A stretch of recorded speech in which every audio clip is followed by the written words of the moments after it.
m'appelle Max Bouffatal, j'ai 32 ans, je suis artiste sculpteur, j'ai fait les 5 ans de Beaux-Arts à Nantes, je suis sorti en 2007 et voilà, ça fait 8 ans là, que j'expose et que je fais de la sculpture non-stop. Donc voilà, j'utilise surtout des matériaux pauvres, sacs poubelles, couverture de survie, papier mâché, du bois le moins cher, tous les matériaux le moins cher que je puisse trouver, alors que je me fournis dans divers magasins de bricolage ou sur internet, ce que je peux trouver sur des sites médicaux, les couvertures de survie ou voilà, des sociétés lambda comme ça qui proposent des quantités astronomiques de matériaux vraiment inintéressants pour l'art contemporain, mais que j'essaye de développer avec un artisanat, une dextérité qui va finir par les transformer et leur donner un côté un peu sacré, précieux, alors que les matériaux ne le sont pas du tout. Voilà, c'est l'essentiel de mon travail plastique.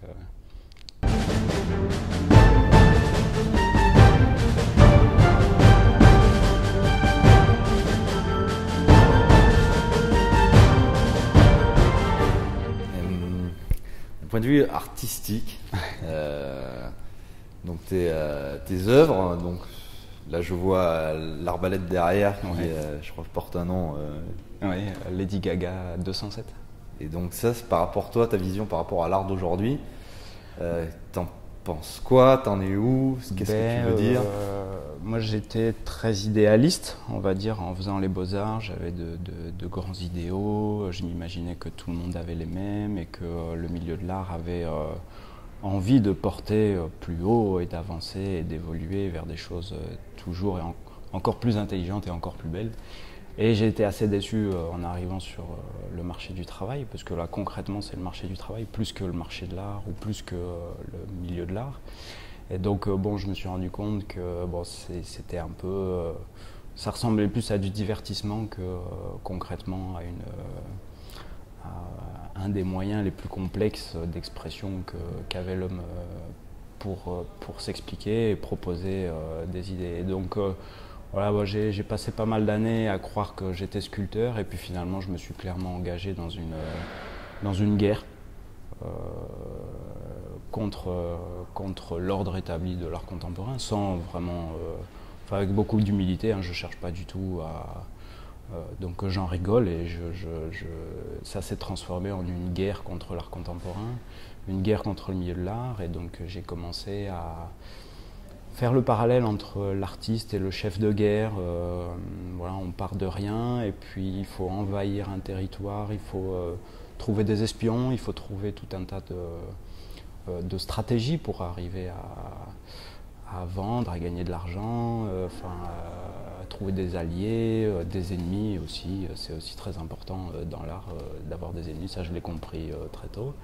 Et donc voilà, j'essaye de construire comme ça une organisation criminelle secrète qui ressemblerait à un État fascisant qui pour moi est le miroir même de ce qu'est l'art contemporain aujourd'hui, avec des gens qui ont énormément de pouvoir, qui ont la main mise sur et qui bloquent et qui sclérosent en fait l'arrivée de jeunes artistes.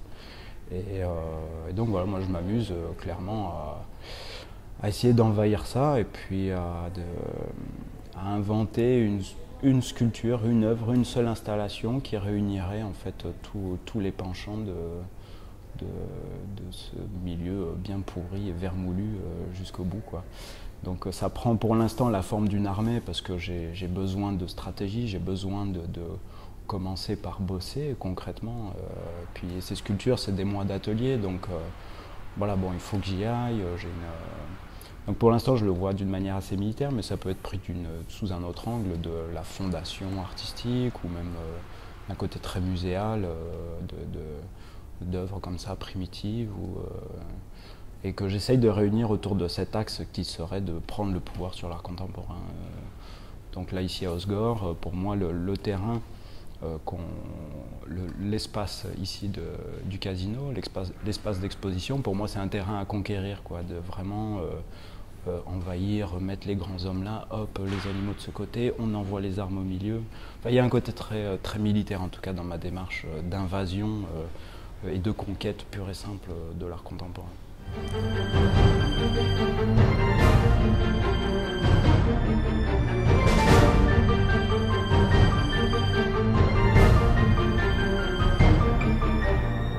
vraiment une guerre contre l'art contemporain, même. Actuel en fait Ouais, carrément. Et dans le sens plus large de la culture actuelle en général. C'est aussi pour ça que je fais référence aux Lady Gaga, Madonna, Paris Hilton. Donc voilà, je trouve que pour toi tout ça c'est des produits et c'est du produit, et puis c'est clairement, pour moi, ils sont déjà en guerre pour nous voler notre blé, quoi, et nous voler notre espace de réflexion. Donc moi là, c'est un réflexe de défense que j'ai, de défense de moi-même, de mon intérieur profond et mystique, voilà, que je veux pas du tout me faire grignoter par ça. Par exemple, quand j'ai commencé à être artiste en 2008, c'était Paris Hilton qui totalisait le plus grand nombre d'articles de presse dans le monde. Donc bon, voilà, c'est ça, on arrive sur un terrain comme ça, et bon, moi j'ai clairement envie de proposer autre chose, et pas parce que je pense être un génie, mais parce que je pense que beaucoup de gens ont envie de le faire, peuvent le faire, ont les moyens de le faire, mais vu que c'est plus subversif que transgressif, bon, ça passe pas trop dans les médias, ça passe pas, c'est très difficile d'avoir accès à ce genre de gens-là, ce qui était peut-être pas le cas, j'espère en tout cas, dans d'autres époques. Mais bon, là, il se trouve que ceux qui dominent sont les plus cons. Voilà. Et dans tes œuvres là, que j'ai pu voir, que j'ai pu regarder, alors, ce qui est très marrant, c'est que je vais te parler d'un truc, ça fait penser un peu à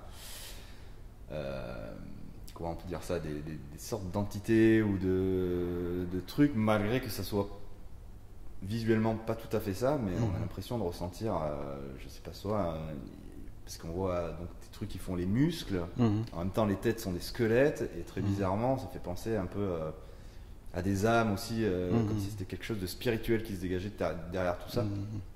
Est-ce que ça s'est voulu, ou est-ce que c'est juste, c'est totalement là aussi question d'émotion de chacun, alors peut-être que moi je la reçois comme ça. Très bien. Peut-être pas du tout. Oui, il y a ce côté-là. C'est pour ça que je fais les corps écorchés.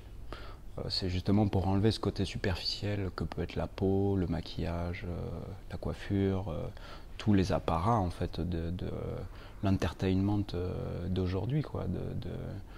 De Lady Gaga, elle est le symbole pour moi de ces couches et ces couches et les Björk et les Madonna et tout ça, c'est vraiment des couches et des couches pour faire un peu oublier ce qu'est l'être humain, quoi, ce qu'est la mécanique vraiment corporelle, où on se ressemble tous. C'est aussi pour ça que j'aime beaucoup faire des animaux, parce que ça m'amène à faire de l'anatomie comparée, et il s'avère qu'on est très similaires, et que là, les chiens qu'il y a là, il suffit de les grossir un peu et leur mettre des cornes, et on a des taureaux.